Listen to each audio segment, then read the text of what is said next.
Well, hello everyone. I thought I would talk to you all today. Tomorrow is Easter, and the day our dear Lord, our uh, Son, was risen from the dead for our sins. It's a very, very, very, very important holiday for Christians, for us Christians, and for everyone. And my and I was thinking of what I could do or what I could say during this time, and I thought of a story of a situation that happened to us a long time ago. And I thought, you know what? I think I'll put that in my book, one of the stories. And I thought, well, you know what? I'll go ahead and talk about it. And it's funny, I think. Well, at least for me it was. I don't know about you, but anyhow, sit back and enjoy the tale. There we go. Well, it was okay. So I got married that year in 2002, June of 2002, to a beautiful woman who I'm still married to today. We will be celebrating our 24th wedding anniversary come June. Well, she's a saint no matter what anyone says, and you'll find out why. Well, we got married in June, and I was on the last few months of the army. I was getting out. Well, my date to get out of the army was February 23rd of 2003. That would be the end of my second term. I did 2 3-year terms, and then of course 2 years in inactive reserves. Well, anyhow,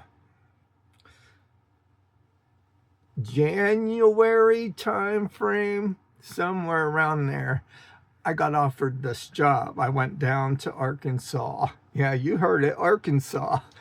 And I had the interview.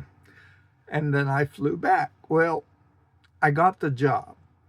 But now, before I go any farther, let me tell you about my wife and me. We are both from Pennsylvania.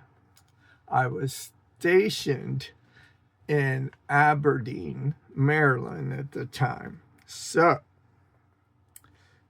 I had never been in a different social setting or culture before I joined the military. When I joined the military, they sent me down south to Fort McClellan, Alabama, which is no longer there, but that's a whole different story. But anyhow, so here we are, 2 conservative northeastern people moving. Now Sonda lived in Florida for a while when she went to school, so we both have had different social, but nothing like this. Okay, so we're moving out west, out southwest, and we've never been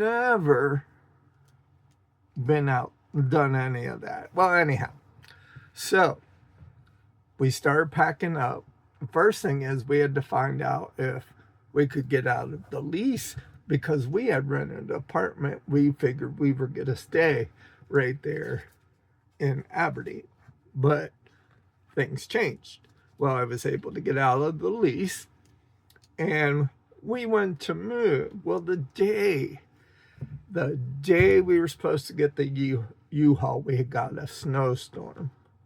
Maryland I couldn't remember the last time Maryland got a snowstorm like that right outside of Baltimore.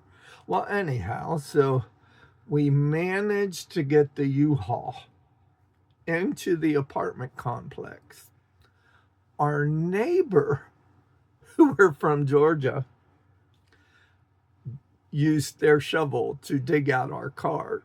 Now, mind you, we're from the Northeast, but we had no shovel. Talk about eating some humble pie, right? Okay, well, Anyhow, we got the U-Haul there, and we had a carpool because we were not a carpool, but a thing you put your car on because we were going to drive the one. So my wife was going to drive the one car.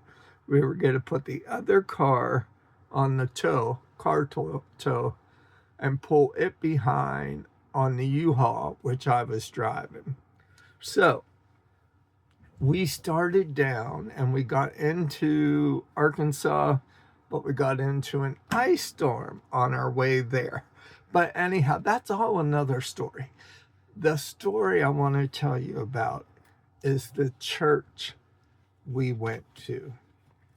Now, this church, my father-in-law told me that wherever you move, find a church right away. Get in church. Don't wait.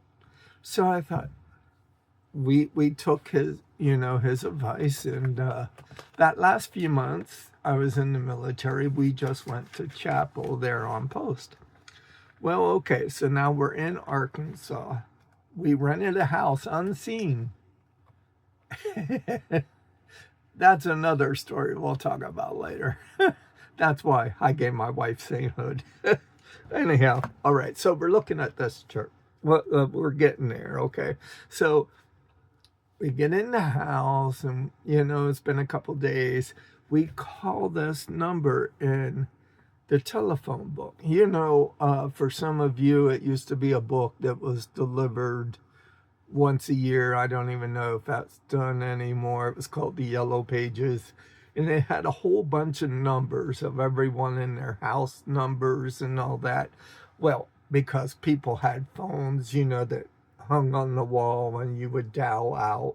Well, because cell phones were really not a big thing yet in 2002. If you were lucky, you had a flip phone that you paid to put minutes on every month. Yeah, imagine that.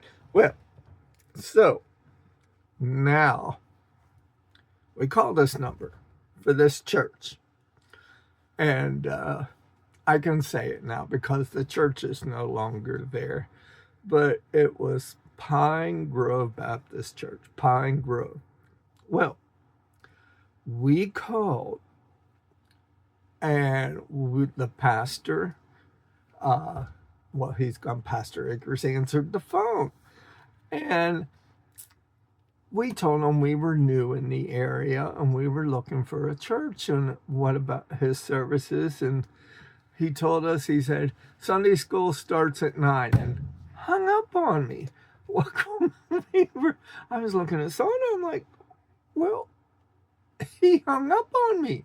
Well, then, of course, our curiosity was sparked. We needed to find out about this. We're still in shock because it doesn't matter where we go. We always get, you're not from around here, are you? So, we're dealing with all that. But that's another story. So we got the address from the Yellow Pages. It gave an address. And that morning we ended up driving to the church. And it was just this wooden white church, old wooden white church with a wood steeple on top of it. And my wife said to me, she said, is that it? I'm like, I think so. She checked the directions again and she's, yeah, that's it. And I'm like, okay. So we pulled into the parking lot and there's big old pine trees just everywhere. So you only had this one little spot area to park in, and it was gravel and dirt, okay, with grass popping up everywhere. And just like an old church you see back in the old days, Well, we thought, oh boy, wonder what kind of church this is. Because, at the time, we were still very green around the ears and was very conservative in things.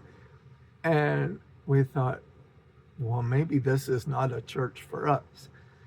And but we were like, we have to go in.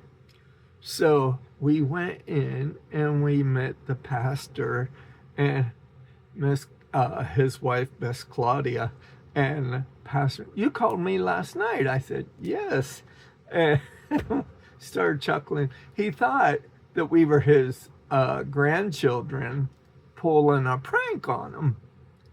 And so he hung up on us.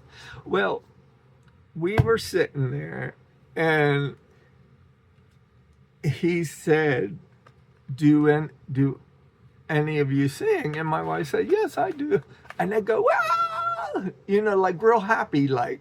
And we thought, oh boy, what kind of church did we get into? And so she sang, and then they asked, "Do you happen to play piano?" My wife's like, "Well, yes, I do." And then they do it all over again, so excited. Well, we listened to his message. He had a very good message. And at the end of the service, he said, he said, "Now we know you're just starting to look. If you have a church to go to, that's fine. But we would rather you be back here at 6 o'clock." And later on, we'll find out that he ended every service like that. Like a Sunday afternoon, we'd be done, and he'd be like Sunday evening. "Well, you know what time? You know where your church is? Oh, gospel singing. Okay, there'd be a gospel singing going on. But you know where you should be at 6 o'clock, Oh, but it was a lot of fun. And that was a time. We were only there for about 2 years, but we had just gotten married. We were newlyweds pretty much. And we had just moved halfway across the country in a whole different atmosphere than what we were used to. I mean, we were used to when you went to church, you sat there for an hour, service was done, you left. Well, nothing like that ever. Church was an all-day thing pretty much. And the fellowship and the messages and the guidance he gave us, it just really helped us so much. And it was a family that I still think about today. Sadly, a few years ago, well, it's been more than a few, that church, it's amazing how something can really, because they were part of our family. They helped us out, those being there for us and nurturing us. They were there when we bought our first home, and they were there to welcome us, our first child, into the world. It was just a very beautiful time in a church that we really needed. And by the time, I'll tell you this to finish up, when Pastor Akers passed away, he used to, by the time we got there, there'd be about 20 people for service. And, well, by the time we left, that's about all that was left. But anyhow, he used to worry about not having many people in the service in the church. But then when he passed away, all the people that were there that had left that church and started into ministries and had built into other ministries and missionaries, and it was unbelievable. But unfortunately, about 15 years now, the church had dissipated by then, and the old church caught fire, the electrical gave out, and that was that. But for that time period, that church we will never forget. It was something that me and my wife, it was just unique, and the people were just wonderful, and we'll never forget it. Now, it was just something I wanted to, a good story to tell with Easter being tomorrow and the resurrection and how God always blesses and puts you in the right place at the right time. Okay, well, till next week, happy Easter.